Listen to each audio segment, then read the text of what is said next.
Welcome to What's a Brewin'. I'm your host, Matt. This is a podcast about travel, adventure, supporting local, gear, and of course, craft beer. David, thanks for joining us today. Yeah, thanks for having me back on. For sure. It's been a hot minute. It has. It has. A lot going down here at Hot Passport. It has. So so to recap, we haven't really shot a podcast in about 6 months. Yeah, something like that. It's been a long while. Yep. And it was our busy season. So yeah, with our business, it's very seasonal, which I kind of enjoy. Yeah. We during the summers all are recruiting, which me and you are all hands on deck. Oh, yeah. And to bring back our current lineup, and then add some new ones. So we got a couple of beers here. So Jackalope, they've been on a hot pass for a couple of years, and we're gonna crack this guy open. But during that time, it's just kind of back to back. So we're let's get the sound of this. Oh yeah, some ASMR for those folks out there that enjoy that. And I want to give a big shout out.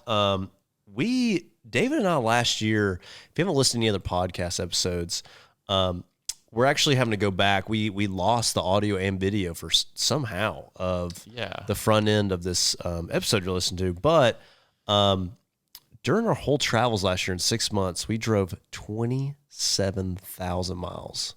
Yeah, that was in the ambulance. A lot of driving. Yeah. So, and one of those stops was High and Dry in Albuquerque, amazing brewery that we interviewed. They gave us this glass. So, David, I'll pour yours first. All right, thank you. And it definitely feels good to knock the dust off all this equipment that we. I know. We're about to here in a couple weeks. Thank you. Gonna head back out for a beer festival. And the glass I'm going to be drinking out of is from Half Wall in Florida. Yeah. That was kind of near Daytona. Do you remember exactly where it was sort of. at? And what's funny is like whenever I took my dad down there, he can remember whenever it was like a bar instead of a brewery. Mm-hmm. A long time ago, it was like, I can't remember the name of the road it was on. I want to say it was like Route 34 or Highway 34 or something like that. It used to be called like the Highway 34 Grill or something. Mm-hmm. But yeah, they have some really good beer now in there. Oh yeah, and a restaurant too. So yeah, so what are we drinking here? It's so it's by Jackalope Brewing in, I believe, Nashville, Tennessee. I'm probably gonna pronounce that wrong. If you want to go for it. Oh gosh, I don't know. Fenario maybe. Fenario IPA. We're gonna go with that. Yeah, it's got a really cool. If you're watching the video, it's got a cool wolf on it, like howling at the moon. But it's a 7.2% IPA. So, cheers, David. Yeah, cheers.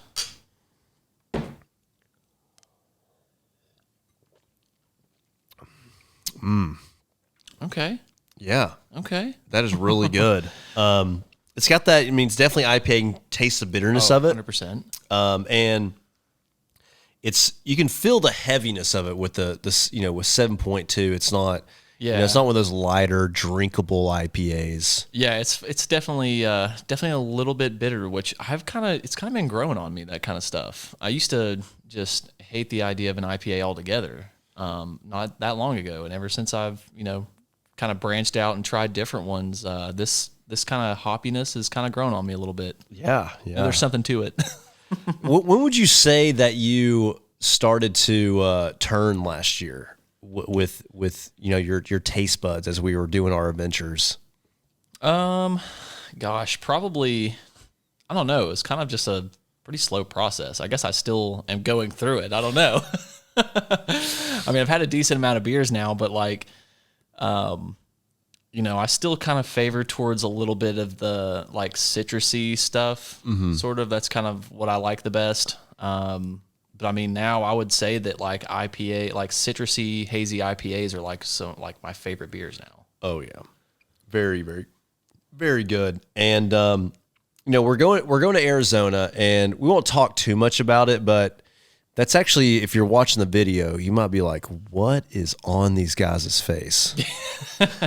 And You might not be able to see mine quite as good, but Yeah, so we're both rocking handlebar mustaches. And David, why did you grow yours? Because you grew yours first, and you're the one that inspired me. Yeah, so I can't grow a beard worth of crap. So, one day I just kind of I don't know, for a few months, I just kind of let my facial hair just go for a little while. And then, finally one day I was like, man, I got to cut all this off. So I just shaved my face one day, and then, with the exception of the mustache, and I was like, I kind of wonder if I could just curl this up. I don't know. Maybe I just want to try the handlebar one time. Yeah. And you're married too. So what was your wife's first reaction? So she actually liked it versus just the scraggly mustache. So, and when you styled I it. agree too. Yeah. Whenever it's styled, it looks pretty good. Whenever it's not styled, it does not look good at all. Oh goodness. But so yeah, we're growing them out for the mustache for the beer festival. Yeah. And there's a disc golf tournament we played in last year. And we had a blast. Oh yeah, that was Sierra Nevada. Cheers to you guys. Yeah, absolutely. For putting on a wonderful doubles disc golf tournament for people in the industry. Yeah, it was really cool to I'm I guess considered a professional disc golfer, but anyway. Whenever we got out there, it's just really cool to see like 150, people play in a tournament that is pretty much for, brewers and people who are in the brewing industry, get into disc golf. It's really cool to grow the sport in that way. Oh yeah. And just the camaraderie of it too. Just, all these breweries, just like any business, they are slightly competition, but they don't really see themselves that way. Yeah. Some breweries specialize in German beer, and some specialize in Belgian beers, and some breweries, do a ton of IPAs or sours, whatever. But they all complement each other, and that's the beauty of it. It was cool to see everyone come together and have a great time. Oh yeah, and it was a great time. It was. There. It was awesome. Some guys, Sierra Nevada cheers you guys, just open bar, just unlimited beers. Yeah. David and I are more on the competitive side, so we paced ourselves. Yeah, we didn't drink quite as much, but it was, I don't know, we still had a great time out there. It was just, Arizona disc golf is something else too. Oh yeah, in February too. So we were in short sleeves, and I think we had pants on, but it was still a great day. It was windy is what it was. I remember that. I remember it being windy. Yeah. So kind of, to go back, how the rest, I don't know, did you go anywhere, memorable, that like a cool place that you went in the second half of the year? Obviously for the holidays or whatnot. Didn't you took a trip to Virginia, right? Yeah. We went to the Roanoke area, which, I live like a couple miles from like a big interstate interchange from I-26, to I-81, and so we just got on I-81 and just went north up to like the Roanoke area and to check them out. And the brewing scene there, there's quite a few good spots for beer for sure. Yeah. I was definitely glad to get it. I think we went to like 7 or 8 places while we were there, and maybe more. I don't even know, but it's like 7 or 8 places. Super super good beer at like each one of them. Like they all kind of had their own unique style. Which brewery out of those, just off the cuff, that was like, just when you walked in, just like the decor and everything is like just wow? Gosh, there's really 2. So, what is it? Twisted Track, I believe that's one that's okay. up there, and they had a really cool interior, and we were actually there on like they had like a live music night going on, and that was, it was popping in there. Like the music was good, everybody was jamming, having drinks, having a good time. It was a really fun place. And then say the other one is Parkway. Parkway, okay. Yeah, they had a really cool tap room, and like their outdoor area was really nice. They had like an old, I think it was like an old bus or something like that. We took a bunch of pictures in front of them, kind of like a little Instagram spot, That sounds great. Yeah, for me, in the second half of the year, oh man, one trip I did with a friend, we got in the ambulance and just we went to Mesa Verde National Park. Okay. Which is in the kind of almost in the 4 corners of Colorado, which what that means, that's where the 4 states, Arizona, Utah, Colorado, and New Mexico all meet. And it's not all the way there, into the Four Corners, but it's just past Durango, and it's really unique. And so we checked out Durango. We went to this amazing hot spring. Oh my gosh, That's pretty cool. Yeah, we checked out. Of course, we went to some breweries. I don't remember the names offhand. I didn't take notes on this, but one of them made really good food. One of them was, I believe, it was Durango Brewing. It had went through some owner changes and talked to the owner. They didn't come onto the hot passport yet, but yeah, we had a great time. And I'll have to cut this video into the podcast. But one of the most memorable things on that trip, we just drove through I think they call it the $1 million highway. That's what it's called, and it's from Ouray, Colorado to Silverton, I believe. And as we drove up to it, there's like this flat area, and there's grass on both sides. And we saw 2 moose. Yeah, a mother and its baby. Have I showed you that video? I don't think so. Oh, gosh. I don't think I've seen the video yet. Yeah, it's going to be on this podcast. And I'll show it to you afterwards. But anyways, I was like, did you see that? And my friend was like, oh, what? I was like, there was a moose. So I drove down. We turned around. And when we came back, I pointed out, like, hey, there they are. So then, of course, we had to turn back around again to go where we're going. And when we did, the moose crossed the road, and there's this epic mountain scene. We'll cut it right here. There it is. Amazing. Just like National Geographic. It's like, whoa. So that was a really cool experience on one of the trips I took near the end of the year. Most of my travels was I'm a big Tennessee football fan, and if you guys notice, yeah, so we're both from Tennessee. And they had a really good year, 11-2. I know, finally. We've been waiting all these years. 15 years of drought. They had a great year this year.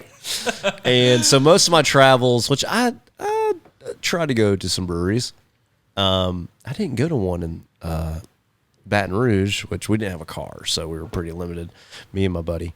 But that's where most of my fall travels, in between all the... And they were short trips. It's kind of like fly in, fly out, or even coming here to Knoxville. Of course, went to some breweries here with my buddy Tyler.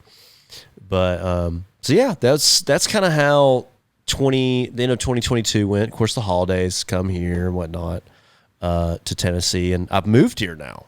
So back in Tennessee, the background's a little different. It's not the blue wall, and I haven't found all the tin tackers. So probably in the some future episodes, it'll be more dressed up. Be a little bit more beefed up back here. Yeah. Still unpacking the boxes, as you probably know from moving. It's quite the process. Yeah, absolutely. So we're gonna go ahead and cut to the first interview with Carefree Distilling in Carefree, Arizona. Yeah. And I told David earlier, this is not planned. I was like, hey, grab that bottle of whiskey right there on the shelf. Yeah. And I did not plan to represent Carefree in this episode. We're going to try it here in a little bit. But anyways, I won't steal the thunder from our interview at Carefree. Check it out.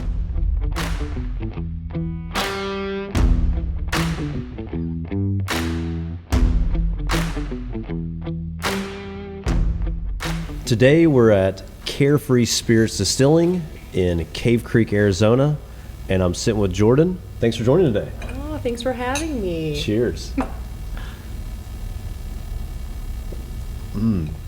That is really good. So, what are we sipping on today? So today I made for you guys, I made for us, I should say, the Blackberry Old Fashioned, which is one of my favorite drinks, bourbon drinks that we offer here at the distillery.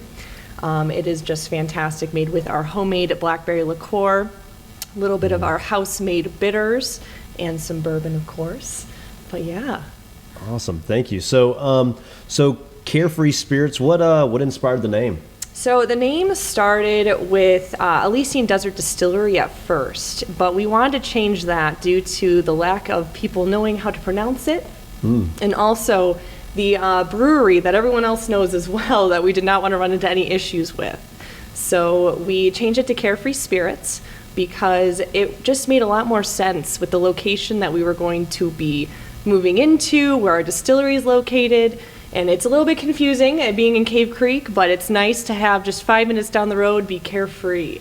So it's not as bad. Okay, so we're at the tap room, and it's made in Carefree. Correct, yes. Awesome. So what inspired the owners to start the distillery? So it's a funny story. Neither one, Mike and Renee McQuiggan, did not know anything about distilling.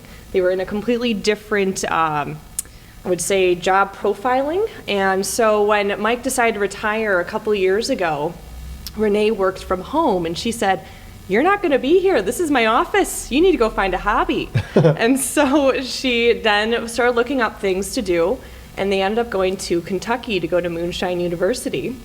And they stayed there for a couple of weeks and started learning the ins and outs of the business, and they ended up getting a barrel all set up, and then within 3 years of getting their license, it was all set.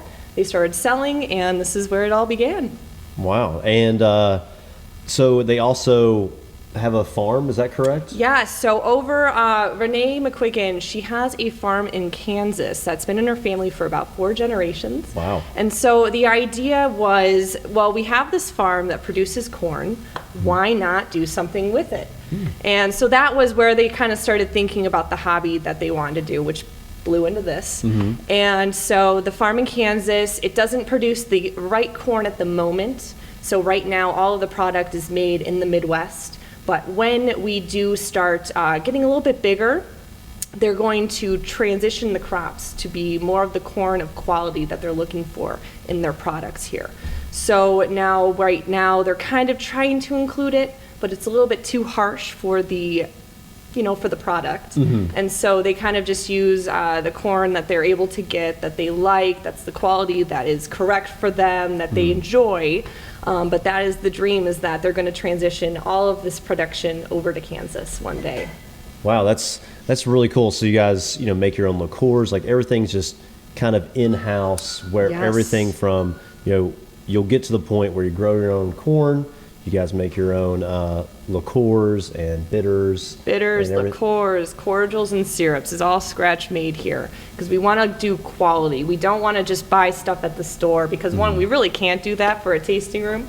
And we want to just really highlight our products here. I mean, we have great products. Why not utilize them at their fullest, Exactly. So, talking about your spirits, what spirits do you specialize in? So we have 2 different spirits selections. We have a vodka, which is called our Chakra Vodka, has different flavors. We have 7 range of flavors and 1 non-flavored as well.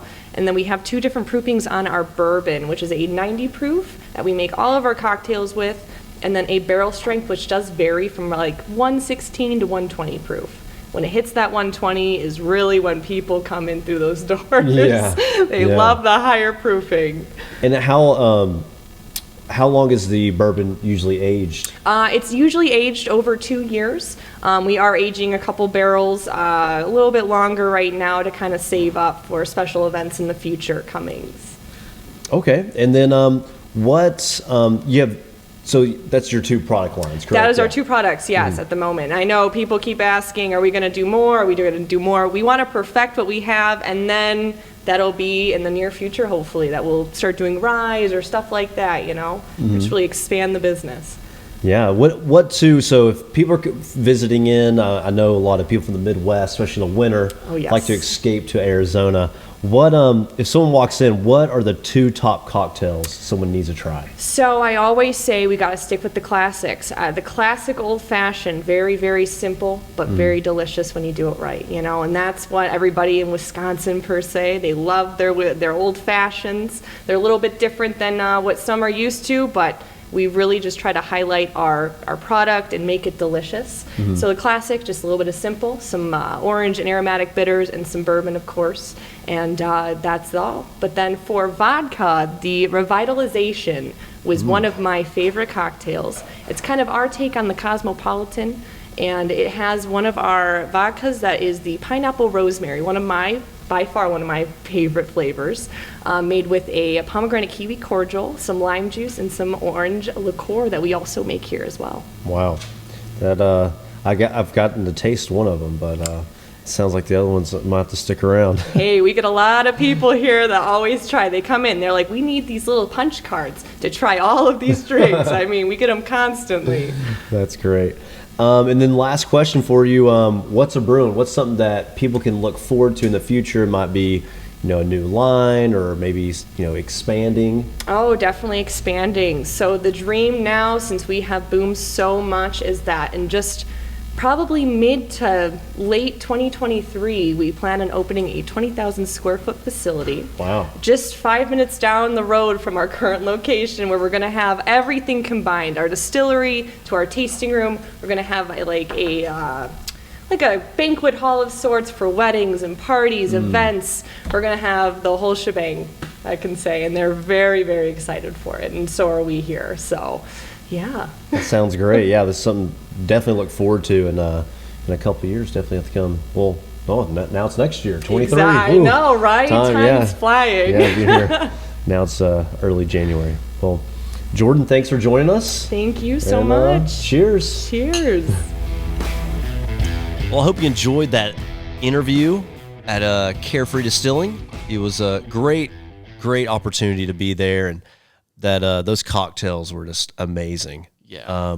That was one of our first interviews, and you can tell it was really short. I think it was like 8 or 9 minutes compared to it like was a 20 very to short 30. interview. Yeah, and we couldn't catch the owner too, so which was fine. They gave us their time, and to way to represent them, and here, shoot, we should go and just pour it now. Yeah, why not? And they had a pretty good little selection of different kinds of spirits too. They had, I think they had like a vodka line too. That was really good. We had a couple of, tasters of their different flavored vodka, and they were super good. Absolutely would recommend them. Oh yeah. So if you're ever in the Phoenix area, Carefree's not too far north. There's a really great area, Fountain Hills. Amazing brewery up there, Bonehouse. Want to give them a shout out. And then just keep on going north. Got to hit up Celestial Artesian Meadery. Yeah, that was a good one too. Go say hi to Uva. Uva. And stop in at Carefree for if you're like me, I love old fashions. I'm pretty sure that's what I had when I was there. and yeah, I also remember they made all their ingredients in house, which was really cool. Yeah, it was a really, really nice place. Yep. So we'll give this Burt. So let me read this off first. So it says this is a straight bourbon whiskey, aged for 2 years, and it's 90 proof. So we'll give a little taste. Made the hair on the back of my neck stand up right there. Smelling that. I think it made the hair on your mustache stand up a little more. Just curled it up a little bit. Oh, jeez. All right, man. All right, here we go. Cheers. Yep. Cheers. Oh, you drank the whole thing. Oh. What do you think? It's got a little burn. Oh yeah, a little bit of burn, but it's actually pretty smooth. Yeah, it is.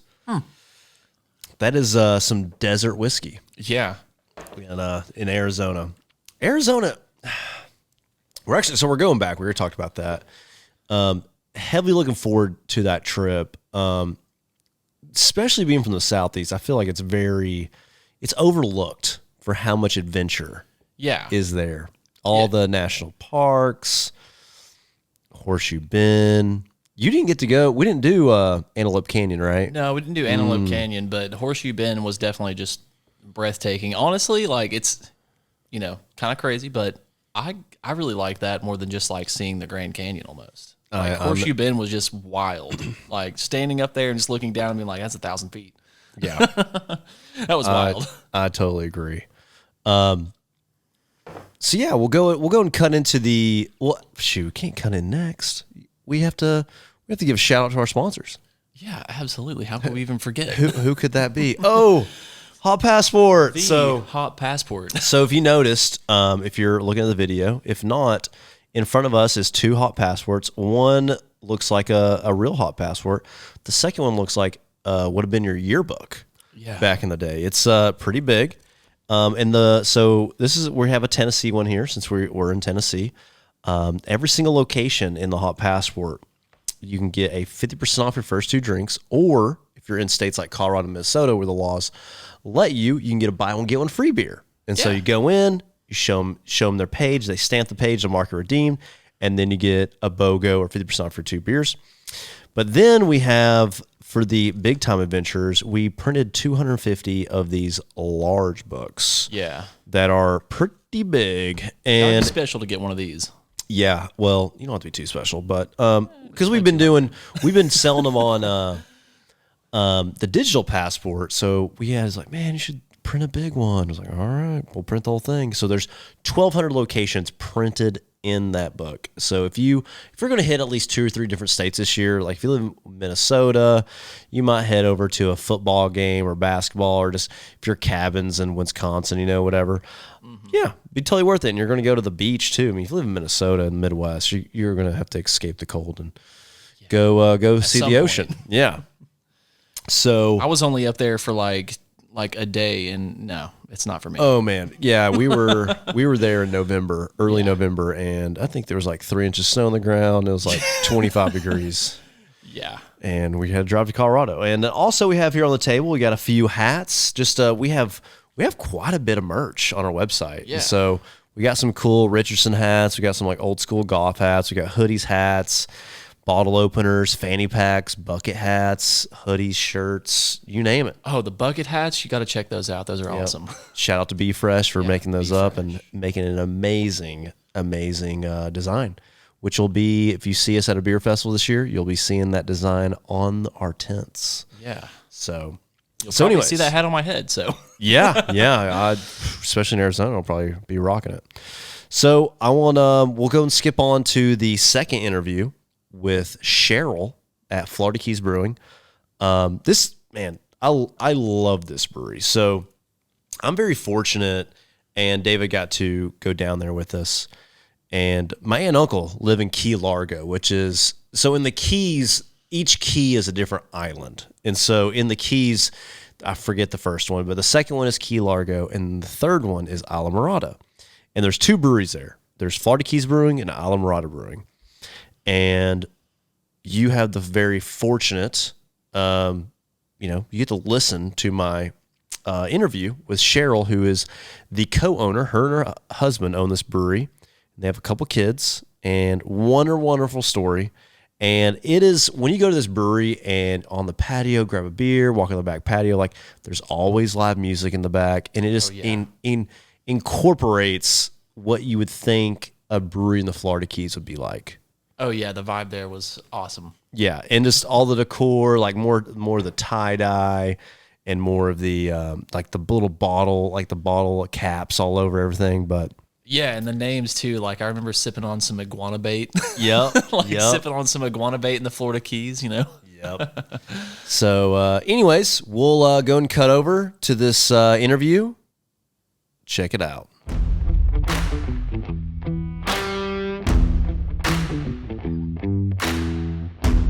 So today we're at Florida Keys Brewing in Islamorada, Florida.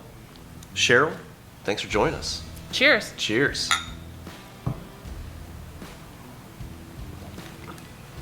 Oh, wow. So what are we sipping on today? Wanna-Bait. It's our best-selling beer. It's honey hibiscus kolsch. Oh, and nice. we make it with local honey, and hibiscus is actually from all over the place, but we make a lot of it and we sell a lot of it. It's really tasty and awesome can art too, that you do yourself. Yes. Correct? I actually hand draw almost all the artwork and then have it put into some kind of, like a PDF or an AI file or whatever. But I can't do stuff on the computer very well, but I can hand draw it pretty good. Nice. No, it comes out great, and I love your all's branding, and especially when you go around the place. But I'll get to that in a little bit. Okay. So, we're in the Keys. Kind of paint a picture of this area.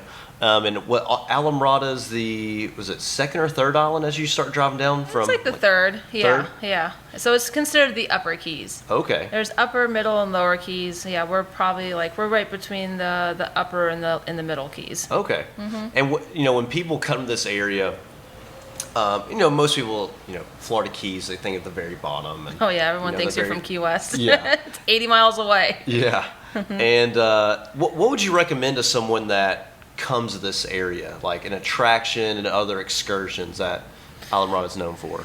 Oh, definitely going out to the sandbar. We're pretty well known for our sandbar. And then also sport fishing. We're sport fishing capital of the world. So you can catch anything. You can catch pelagic fish, which are your offshore fish, your tuna, your wahoo, mahi. And then the same day you can go backcountry fishing and catch bonefish, snook, redfish. We have a lot of fishing here, and the fishing it's amazing. So definitely fishing and going to the sandbar. Nice. And so, because for me, I've only been fishing. Well, no, I take it back. I did do some fishing here. It's good fishing. Yeah, last summer. Yeah. What someone catches some fish, or there's some local restaurants that everyone hook and cooks. Yeah. Hooks and cooks. Okay. Yeah, I think the best one's probably Lazy Days. Okay. They have like 20 different ways to prepare your fish. Wow. Yeah, and everything is really good. But even your local dive bars will cook your fish as long as you clean it first. Okay. And don't bring them a whole fish. Yeah. Yeah. Have them cut it up Yeah. there at the boat, and yeah, wow, that's really cool. Yeah. Any other things you'd recommend, like a Snorkeling? Our reefs are beautiful. Mm-hmm. We've been having some problems with, worldwide the reefs have been having problems with die-offs and stuff, but we have a lot of great organizations that are fighting it and finding cures for what's killing off the reefs. So ours, I think, are still beautiful. So definitely go on a snorkeling excursion, or if you're dive certified, go out on a dive boat. Also, mangroves, you can go out in the kayak and go in the mangrove trails and see all the little critters that live out in the mangroves, and that's kind of fun. But whatever you do, make sure you're drinking a beer. Oh, exactly. Yeah. Come in and grab a pint, or come take a 6-pack to go with on your excursion. Yep. So what made you guys choose this location? Well, since we were living on an island, there was really only one location to choose from. So it was pretty easy to choose it. Yeah. Actually, so in Islamorada, there's one industrial building, and this is it. And so it took us a while to convince the landlord to, let us try to open a brewery here. And it just happens to be that this is also the heart of the Arts and Cultural District. Oh. So we're surrounded by art galleries and boutiques and restaurants and stuff like that. It's one of the only places in the Keys besides like Duval Street that's super walk and bike friendly. Okay. So we have a lot of people on foot that come by the brewery. We got really lucky getting in here, and since then, I think every year we kind of take over a little bit more space in this warehouse, and we've been expanding slowly, but it's a good spot for it. And then once we got our second tasting room, which is more closer to US 1, and it has a huge beer garden, so that people love the beer garden, and it's we do live music 7 days a week, so it's been really good. This is a perfect location for it. Oh, for sure. And it's been great. Like right now, we're in your original tap room. Yep. And so, when did you all expand and acquire the new area? So I think we had this up and running for about 18 months before we outgrew it. It got to be a problem because people were just hanging out in the parking lot, and it was like overflow every single night. So the tasting room at the end of the street came available, and we didn't think it was possible, but we jumped on it, and it's been awesome ever since. And above the tasting room, it has an Airbnb, so you can actually stay above the tasting room, and we call it Flaky's Airbnb. It's not a bed and breakfast; it's a beer and bed. Beer and bread, yeah. Beer and bed. Your beer's included with the stay, correct? Yes, it is. You get 2 growlers to fill up with whatever you want. Oh wow! And I'm sure that's how many months in advance is normally that booked out? It's booked solid. Like it's absolutely insane, and I have people that reserve it. That have been coming for years now, and I call it. They have box seats, so they have a huge balcony and a porch that overlooks the beer garden, and so they can watch all the live music and just chill out on their balcony, and they love it, especially with COVID and everything. It's like you have like your own personal little box seat up there. Yeah. And people love it. With kids too. Kids are always up there. A lot of kids. I think I have actually 3 kids up there now. Wow. Yeah. And that's so cool. So you were talking about the live music. Do you normally have like the same like style, like a music that comes in, or? No, we're all over the place. Yeah. I think we're a little bit definitely heavy on like dead music and a lot of reggae and just more laid back music. We do some rock and roll, but we do have music 7 days a week, and on the weekends, usually 2 bands a day. Wow. And I have people booked out a year in advance that travel, so we get a lot of people that are going to Key West to play, but they'll stop here first and then play down at Green Parrot. Yeah. And we're becoming more and more of a live music venue. I've had some bigger bands contact me recently. Last year we had the Grass is Dead play here. We've had Billy Strings play here. We've had like some really good artists play here. Yeah. So it's more and more. I keep on getting emails, and I'm like, I love it. I love becoming more of a music venue. Yeah, and so if someone listening to this, they're thinking about maybe coming to Key West or making a little pit stop here for a day or two, and they want to see see who's playing. Where can they see the calendar of events right now? So we post our calendar the first of the month, every month. We post it on Facebook, Instagram, and on our website. Okay. And then also all the hotels in the area have our calendar as well, and they know if we're doing any big events. We do a ton of big events here. I think we're most well known for our 420 party. We do a massive 420 party every year, and it's a tie-dye party. Okay. So what it entails is people can bring whatever they want to tie-dye. So if they have something white that they want to tie-dye, or we have shirts to purchase that have a white screen print on them, so whenever you tie-dye them, the image comes out. Oh. And we usually have about 100 different tie-dyeing stations set up throughout the beer garden, so you can just, get your shirts, soak them in soda ash, and then sit down and you can tie-dye your stuff, and then we put it in a Ziploc bag and send it away with you. And then we usually have a really good band that just knows every 420 song that there is. It's a fun day. And then there's face painting, and we have food trucks that are doing 420 themed foods.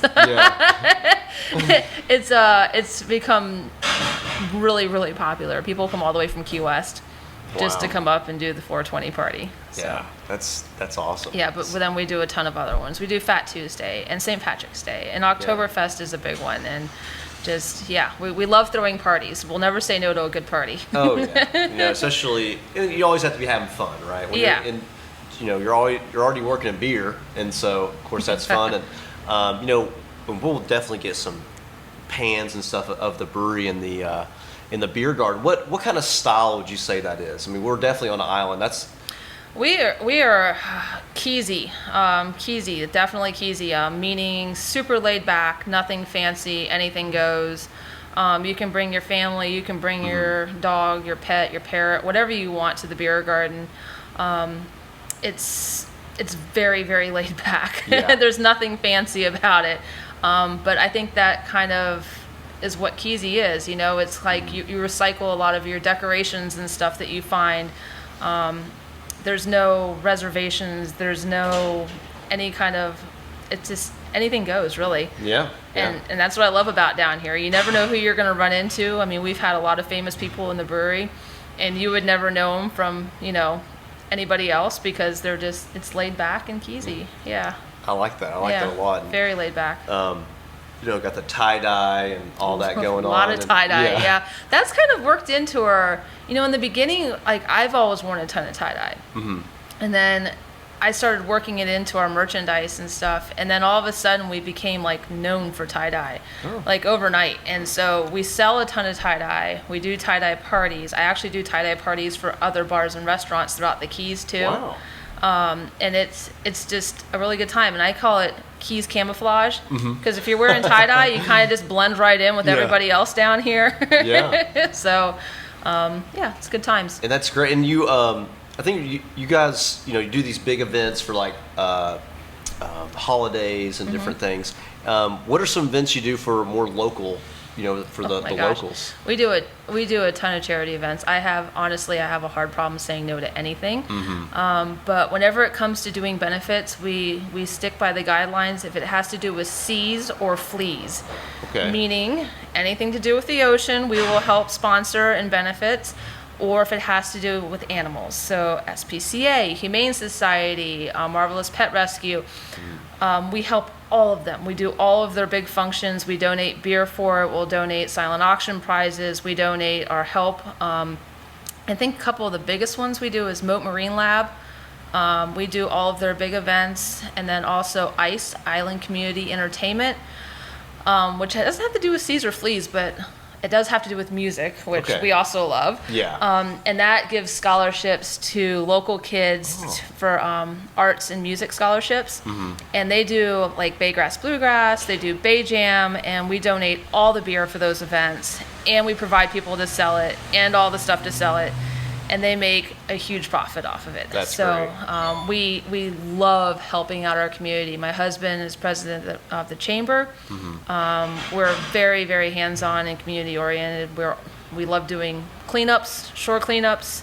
We actually save all of our grain bags for the shore cleanups because they're like a plastic material, so they hold up pretty well. Yeah, with the wet and everything. So we have just thousands of them back there, and everybody knows if they're doing any kind of a cleanup, they come and get bags from us. So yeah, we try helping out as much as we can, and I think we're all over the place. Yeah, no, and that's great. I mean, that's been a common thread of success. I've seen a lot of for our breweries that got to be a part of the community. You have to be. Yeah, and once you give back and they give back to you, and they're going to come in and of course grab your beer, and a lot of those people, someone could not even be a beer drinker at the time, and so then they come into this awesome charity event at Florida Keys. I'm more of a wine drinker, but when they come in, I'm sure you have those transition beers, as I call them. Yes. That will transition them from wine to, could be a sour, it could be a seltzer or something, but then you slide that, just give this a try, and they're like, what? This is beer? Yeah. So back in the day, I was like hardcore vodka and cranberry. That's all I ever drank. And whenever I met my husband, which was 15 years ago, he was like, he's from Canada, so he loves beer. Yeah. And we started doing the craft beer thing, And I've tried beer and I hated it because down here, you're going to go to the sandbar, somebody's going to give you a Bud Light. Yeah. And horrible, like the worst taste ever. And then whenever I got into craft beer, I was like, oh my God, I love imperial stouts. And I started diving into those. Like Old Rasputin was like one of my favorite imperial stouts. And then I got into the browns and then the sours, like for the lighter, I love sours. And we do some awesome sours here. Another fun thing about our brewery is we don't use extract. Okay. Which I think every brewery does. Yeah. So our beers, we only brew them whenever we can get the fruit. So we do our mango beers are in the summertime, our key lime beers are in the wintertime, and we buy all local produce. We work with different farms up in the Redlands. Wow. I actually have 110 key lime trees down here that we get so many key limes off of, so we do a lot of key lime beers. But all of our taste in our beers are a little bit more mild because we're not using extract. So whenever we use like toasted coconut, it's real toasted coconut, and it's going to give off a lot milder flavor than your coconut extract that smells and tastes like sunscreen. Yeah. No, that's really good to know. I mean, a lot of people are looking for more that, that real. You're putting real ingredients to the beer, and that's huge. It is, yeah. We do a lot of fun ones. We dabble with the barrel aging beers as well. Our most popular barrel aged beer by far is Big Dick. Okay. I'm guessing that's probably some of it behind you. Yes, it is. Yes. In the barrels there. It goes really fast, and we only brew small amounts of it. So there used to be a famous musician down here called Big Dick and the Extenders. Okay. His real name was Jack Snipes. So we brew an imperial stout that we call it Snipe Stout. Okay. And then whenever we age it in Jack Daniel's barrels, it becomes Big Dick. There we go. And I mean, people will come from all over. We only released it actually on our anniversary, which is President's Day weekend in February. Okay. Yeah. So just passed a little while ago. Yes, and it's long gone. Yeah, I'm sure. Cool. That kind of goes to this. I guess the second part of the interview with what was your very first craft beer experience? You said the imperial stouts. Like, do you remember that beer that kind of transitioned you over? Yeah, BX Beer Depot in Fort Worth, Florida. Okay. Right up next to West Palm. That's where we used to live, and we used to go there on Friday nights. And that's kind of where I got my first craft beer experience, and I loved it. Yeah. And my husband was hooked. Like, he started brewing beer because my mom bought him a homebrew kit. Okay. And he loved it. So our little 600 square foot apartment was like wall to wall beers everywhere. I mean, there was like in the closets, under the sink. I mean, there was bottles of beer everywhere.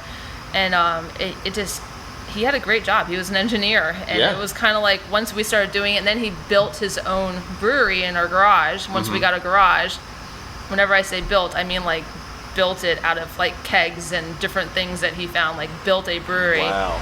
And then we started putting it in kegs and going to parties, and everybody's just like, well, we want to buy it. And that's whenever your mind just starts thinking, the Keys doesn't have a brewery. Yeah. I was in hospitality, so whenever people would ask for local beer, I would sell them something that was actually brewed in Cocoa Beach. Because it had a Keysy name to it. But we really didn't have a local brewery down here, so there was a huge need for it. And so, finally we started just making enough and took that leap of faith, which was really hard to do, but it was worth it. Oh, for sure. And so in those early days, what was one of the first, I call it your proud beer? Like, you started in those early days, you're like, I mean, I'm sure you're always the first sampler. Yeah. And so what would you say was that beer that Iguana Bait. Maybe we could. This one right here? Yeah, the Iguana Bait. We started, experimenting. Our first beer that we ever brewed here, and we opened our doors with one beer on draft, and it was a brown. Run-aground Brown was the first beer that we ever sold here, and it was great. And then we started, doing your standards. So your reds, your ambers, your, an IPA, whatever. And then we started going into other things. Like, I realized that anything that you could put in tea, you could really put in beer. So hibiscus, I drank a lot of teas. Hibiscus teas were one of my favorite. And I was like, I didn't put that in some beer, And it turned the beer red. So we just this is only a 5-minute steep. And that's because see how light the red is. Now, if you let it sit, for 15 minutes, it's going to look like Kool-Aid. Mean, so we do have some sours that are super bright red because of the hibiscus. But the honey hibiscus kolsch, the Iguana Bait, the day we put that on draft, nothing came close to it. Wow. It was unbelievable. Like, it was like, and I actually hounded my husband, he'll tell you this, for 6 months to brew that beer. I wanted a honey hibiscus kolsch so bad, and he's like, why? Like, a kolsch is such an odd beer. You don't see it out a lot. And I always liked kolsches, and it's a true German beer. You're not supposed to put, honey and hibiscus in it, but we did, and it outsells everything. It was absolutely insane. So, and from that day on, like, if you looked even like yesterday, we'll sell 800 beers in a day. 400 of them are going to be Iguana Bait. Wow. Every single time. Yeah. Yeah. So would you say that's one of the more proud beers you have here? Like, I think so. Now with the current lineup? I think with the current lineup, it still is. I think just because it's so popular. I personally, out of all of our line, I love Pucker Power. Okay. It's a hibiscus guava sour. It is delicious, and it's like 3.8%. So, I mean, you can just sit there and drink them and not just get completely shit-faced. It's also, sorry, can I? You're good. Okay. Anyways, yeah, so you can drink a lot of them, and usually it's really hot too down here. Yeah. So you want to drink a lot of beer when you're down here because it's really hot. So the sours are really popular. The lagers, we do some lagers now, which my husband is like, he's hardcore like craft beer. So to even get him to do a lager took years to get him to do a lager, but we do a passion fruit lager called Key Largo. Oh. And I know it's probably our second bestseller. People love it. It's actually really good for a lager. Yeah, and it's been interesting now where with the trends of beer where lagers are making a huge comeback. I've noticed. Yeah. Yeah. It's very interesting. It is. Yeah, it went from like really crazy stuff to lagers. Yeah. But yeah, they do really well. So we just do we call it a craft lager, and then we have the passion fruit lager are the only two that we actually sell. Wow. So a few more questions for you. Sure. You hinted on it a little earlier with the famous heel popping in, and this could be a local or someone that comes in quite often. But what's one of the most interesting person you've served a beer to here? Could be that famous person or Some war hero Oh or my gosh, I don't know. Artist It's so crazy. Like, whenever people ask, like, who's your best customers? Like, what demographic do you serve the most? And ours is just all over the flipping place. Like, and it's because there's a lot of tourists down here. So unlike most breweries, we get a ton of families. We do get famous people. Drew Barrymore, she's been in a couple of times and had her beer and liked it. There was a race car driver, I forget him. Lead singer for Rusted Root. Actually the whole tour bus stopped here and they all drank, which was kind of cool. Yeah. But honestly, I'm going to say the fishing guides. We have a lot of fishing guides that come in, and they're freaking hilarious. Like, I would love to be at a bar and sitting next to them and not know who they were and just listen to them because they're so freaking entertaining with just happy and telling fish stories, and then they'll get like loud and belligerent and just be really entertaining. It's really interesting to sit in our bar and see who and what comes in. We do have a lot of people that bring just interesting animals. Pets. There's always a slew of dogs back there. I've seen cats on leashes. The brewery itself, we have 4 cats, and we have a parrot that lives at the brewery. Oh, wow. Actually, the parrot goes home with me at night, but still, the cats live here.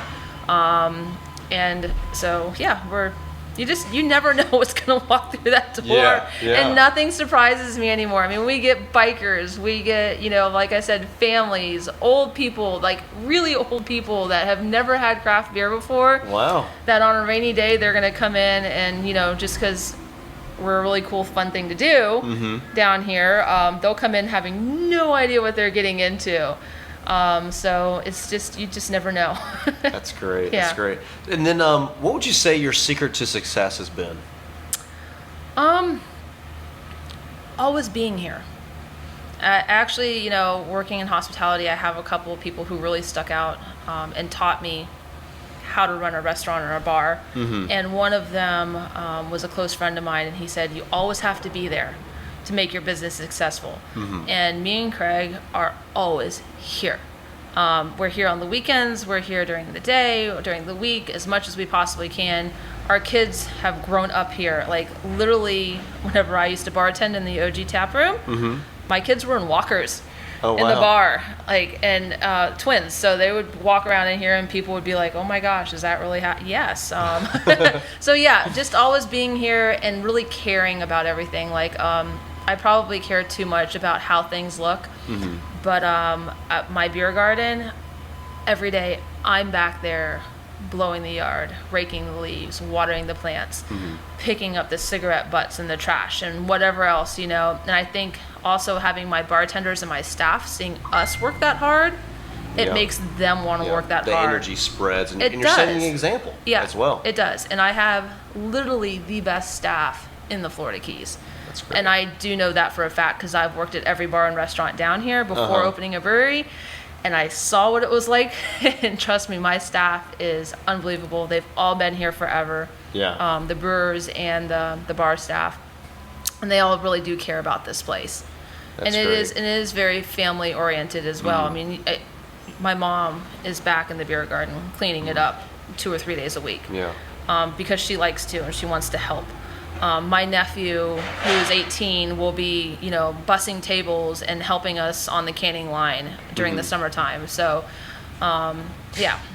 it's definitely family owned. That's great. And then I actually had a friend ask me this. She just recently started her own business. It's not in beer. But, what keeps it fun for you? That's what she asked me. Like, she's like, what do you do to keep things fun? Because, you're doing the, we're still doing the, as the owners of a business, picking up those cigarette buds and, It doesn't bother me, man. I love it. And you know what? After the last 420 party, I found $200 bills floating around in the back beer garden. I can't tell you how much cash I found back there. I found an engagement ring. I found a tennis bracelet. I mean, it's like, but what keeps it fun? This place is like the funnest place on earth. I'm not going to lie, and I'm not just saying that. Like, I keep on saying we need to do a reality show about this place. It is the most entertaining place you have ever worked. The freaking drama here but it's hilarious. It's not bad drama. It's really, really funny drama. And our brewers, they're hilarious. I can't keep up with them. My bartenders they're hilarious. They love dressing up. So any holiday, I never ask them to. They always do. Even like on, New Year's or Christmas Eve, like they'll all be wearing onesies behind the bar, like dressed as reindeer and shit. And I'm just like, they're hilarious. So it's always fun here. Before a big day, if we have a festival going on, we all shotgun beer together, and that's how we start our day. Heck yeah. It's and then with the animals, it's like, some of the bartenders take care of the cats, and the parrot is like, he's a staple here. So, like the fishermen will come off their boat and they'll come back here and be hanging out with the brewers and like playing with the parrot. And it's just like, I can't, this place is so much fun. It really is. And just all the parties we do too. I mean, there's never a dull week. Like every week it's like, okay, what parties do we have? We do a ton of rehearsal dinners and welcome parties for weddings. I mean, we've done so many baby showers. Yes, baby showers in the beer garden. Like it's you just never know. Yeah. So You just created that culture of fun. It's never a dull moment here ever. That's great. That's great. And so, and last question for you: what's a brewing? So, what's maybe an upcoming event or an expansion or maybe a new beer that we can look forward to here at Florida Keys Brewing? Well, we have our next round of specialties will be our Green Card Pale Ale and our Stoned Iguana, which come out for 420. Yeah, okay. Stoned Iguana, this is the reason why we don't brew beer on 420 anymore, is because we brewed a batch about 4 years ago of iguana bait on 420, and every single one of the people working on that batch screwed it up, and it became an imperial honey hibiscus kolsch. But people loved it. They went nuts over it. And so we said, okay, well, we kind of remembered how we did it. So now we always make sure and we have that in cans for that day. Oh, wow. So those, I don't think, as far as anything new goes, a lot of the brewers, we let them create a lot of things. So all of them have worked in different breweries and they all have favorite styles of beer. So we do let them play with creativity. And if they have like a really good idea and a good recipe, we'll let them go ahead and brew it. Craig supervises everything to make sure that it is up to our standards and quality. But they get pretty darn creative back there.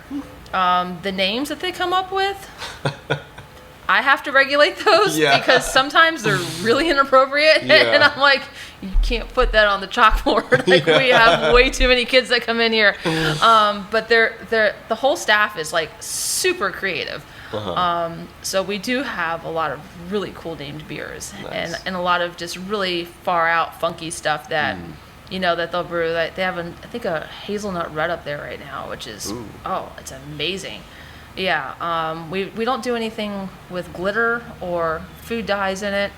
Thank you. We are very much beer purist here. We do craft beers, but also seltzers. That's never going to happen. Like I know all the breweries are like expanding and going into like distilling and like seltzers and all that crap. No, we brew beer here, and a lot of it, and we can't even keep up with that. So it's like, why would we even bother dabbling in something else? Yeah, we are actually at max capacity. We have been now for a while, so we can't produce any more than we can make right now. We're going as fast as we can. That's great. That's great. Well, thanks for joining us on What's a Brewing. Cheers.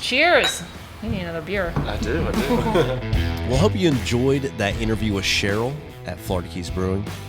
Just an amazing time. Actually, I went back.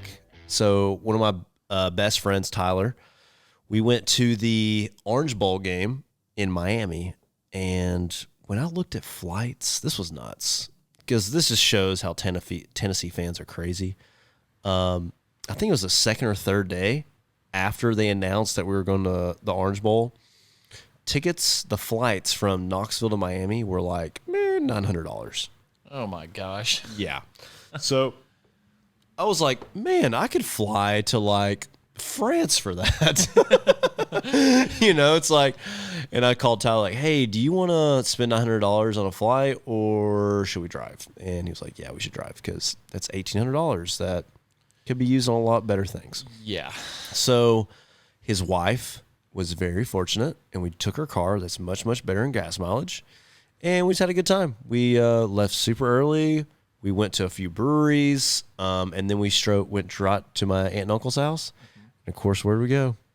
Florida Keys Brewing. Got to go there. Yep, and Islamorada Brewing too, which is not too far apart. So, and then we hit Black Flamingo on the way down. That was cool, and Pompano Beach, which we had a great time. Gosh. And it was so great. Did you have that beer? They didn't have it on. I think it's seasonal. It was like this. It was like a pina colada in a can. Yeah, it really is. Yep, so good. In Florida Keys, not Florida. Black Flamingo. We popped in there and had some really good beers. They're very experimental, and they just opened a second location. So we got to talk to them about getting that second one on. But it was a great trip. So, anyways, before we wrap it up, David, so did you have another trip into 2022 that was kind of memorable? Because I think you guys went to what? Georgia? Yeah, we did go to Georgia. A lot of my wife's family's from Georgia, so we go down there quite frequently. But this was kind of the first time we really, kind of slowed down and I guess took in Atlanta and went to all the breweries and stuff like that. And yeah, great brewing scene there. I think there's like 30 something breweries like downtown, probably more than that. I don't even know. More. I was gonna say that's just what Google's given me. Okay. But hang on, didn't you have a day where you hit a ton? We went to like, I want to say like over 10. Wow. In one day, and yeah, my wife had to drive by the end of that one. Okay. I was not driving after that. Playing smart. I had to try all the beer, Yeah. Had to. I mean, you had to support local. Yeah, absolutely. Yeah. So that sounds like some fun adventure. So, what besides going to awesome breweries, what are some other cool attractions to check out if someone's never been to Atlanta? So this is gonna sound a little, I guess you can kind of tell where I'm from. It's a pretty small town. I had to deal with valet for the first time. So valet parking at a hotel. It was just so strange to me. It's just like, I could just go park this, but it's like, I guess I got to pay you to do it, but whatever. But then the rooftop pool that was there at that hotel, that was really cool because I had never really been, in like a big city that much, like never stayed in a big city really. So I guess kind of taking advantage of that. It was a little bit cold, but we decided to get in anyway, just because we had to. But it was like swimming in a rooftop pool and you can like see the city and everything around you. I was like, I kind of understand why people, rent out these city apartments now. I was like, I kind of get it. This is why. Oh yeah. Well, I mean, when I lived in Denver, I had that. It was in the Rhino area, which I think the buildings were limited to 5 stories, but we were on the 4th and just had this epic view of the city. It was really cool. I mean, I kind of wish we had the mountain view, but wasn't available at the time. So, but yeah, I mean, you pay for the view, but it's worth it. So yeah, and then I'm trying to think of another one I went on. So I went to Miami. I didn't really travel too much. Shoot. Yeah, I think I talked about them all. Really, I was mainly like trip in Colorado. Went to Florida. Oh, you know what? So every year, like my wife's family and like we all go on this, vacation to Florida. Yeah. We go like on a kind of like a beach week sort of thing, and there was a couple breweries down there, just in like the panhandle of Florida that are kind of like, not really in big cities or anything like that. They're kind of just in the middle of nowhere, and yeah, had great beer, good atmosphere. It's what I love about the brewing community. It's all just like, a good gathering spot for the community and everything to, really just kind of get together and socialize. I mean, it's really cool. Oh yeah, kind of seeing that. Yeah, and because I mean, with your trip, so you did a lot of fishing. Yeah, did a ton of fishing. What'd you catch? And you caught other things without mainly just like catfish and shark, but so pretty much everything that we would catch, we would eat. So if we ended up catching several shark and eating several shark and everything. And gosh, it's just so good. That's like one of my favorite things about going to Florida is having shark. Really? I don't know what it is, but love the taste of shark. Oh, well, yeah, that's when we went to the Keys. I can't remember the name, or I'd give it a shout out, but in Islamorada, near the breweries, there is a charter boat, and you're on the boat for like 6-7 hours. And you can bring a cooler, bring your own beer and stuff. And it's $100 for like 6-7 hours. That is so cheap. Like if you go see a movie for like an hour or two, hour and a half, 2 hours, you're paying like, I haven't even been to the theater in a while, but like $16. I won't think about it. Yeah, like $14. So like $14 for 2 hours, so $7 an hour. Like, and we ate all that fish that night. My aunt, they fillet the fish for you. Oh my gosh, like it was so fun. Our group, we caught over 20 fish. Dang. Yeah, it was great. It's like a successful day. That's gonna be my new. That's gonna be my new. When we go back down to see my aunt and uncle, we're gonna be fishing.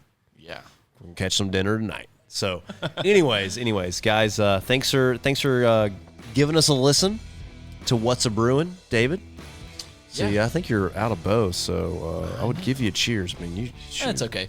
Yep. Empty cheers. Yeah, empty cheers.